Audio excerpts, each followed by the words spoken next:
కాంగ్రెస్ వాళ్ళు వేశారు, టీడీపీ వాళ్ళు వేశారు. నేను స్నేహధర్మం పాటిస్తాను, మీరు కూడా పాటించండి. పాటించకపోతే మీకు రక్షించేవాడు ఎవరు ఉండడు. మిమ్మల్ని ఉండాలని మేము కోరుకుంటున్నాం కాంగ్రెస్ ని.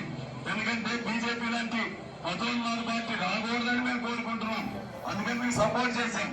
ఈ పదవి మీరే వేసుకుంటే. కోనం సాంబశివరావు గారు సిపిఐ ఎమ్మెల్యే, ఈయన ఏమంటున్నారంటే మతోన్మాది లాంటి బీజేపీ పార్టీ ఏదైతే ఉందో ఆ పార్టీని రానివ్వకుండా ఉండడం కోసమే మీకు సపోర్ట్ చేశామని రేవంత్ రెడ్డిని ఉద్దేశించి మాట్లాడుతున్నాడు ఆయన. బీఆర్ఎస్ కూడా ఇంతకు ముందు ఇలాగే చేస్తే కాలగర్భంలో కలిసిపోయింది, ఏ విధంగా పతనం వైపు వెళ్ళిందో చూశారు కదా. ఇప్పుడు మమ్మల్ని కూడా మీరు నిర్లక్ష్యం చేస్తున్నారు కాబట్టి మీకు కూడా అదే గతి పడుతుందని చెప్పి రేవంత్ రెడ్డి ప్రభుత్వాన్ని హెచ్చరిస్తున్నారు ఈయన. అది కూడా మతోన్మాద పార్టీ బీజేపీ గెలవకుండా చేయడం కోసం ఈయన స్నేహధర్మం పాటించి అందులో సపోర్ట్ చేశారంట కాంగ్రెస్కి. మరి ఎంఐఎం మతోన్మాదం కాదు, కాంగ్రెస్ మతోన్మాదం కాదు. వీళ్ళు దేశంలో ఉన్నటువంటి అన్ని దగ్గరలా, ముఖ్యంగా పశ్చిమ బెంగాల్లో వీళ్ళు పరిపాలించింది ఏంటి, అందరినీ మేము లెఫ్టిస్టులము మాకు అందరూ సమానమే, మా యొక్క పరిపాలన కూడా రిజర్వేషన్తో ఉంటుంది అని చెప్పారు. ఏం జరిగింది? మతోన్మాదం కాదు అని చెప్పి పశ్చిమ బెంగాల్లో మొత్తం రోహింగ్యాలు వచ్చేయడానికి కారణమే వీళ్ళు. మమతా బేగం కంటే దారుణమైనటువంటి వాళ్ళు వీళ్ళు.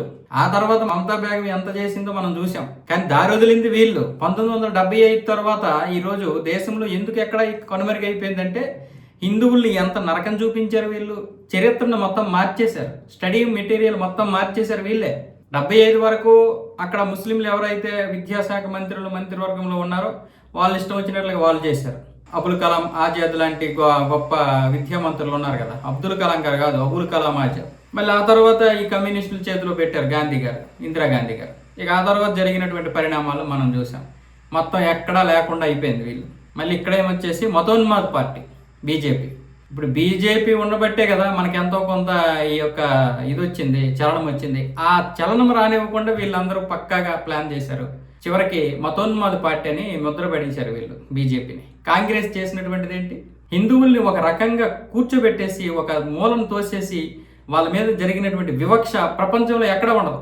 ఈ దేశంలో అత్యంత వివక్షకు గురైనటువంటి వారు ఎవరు అంటే హిందువులే. అలాంటి హిందువుల పరిస్థితి ఏంటి ఈ రోజు అంటే ఎంతో కొంత చలనం వస్తుంది, అది వీళ్ళకి నచ్చదు.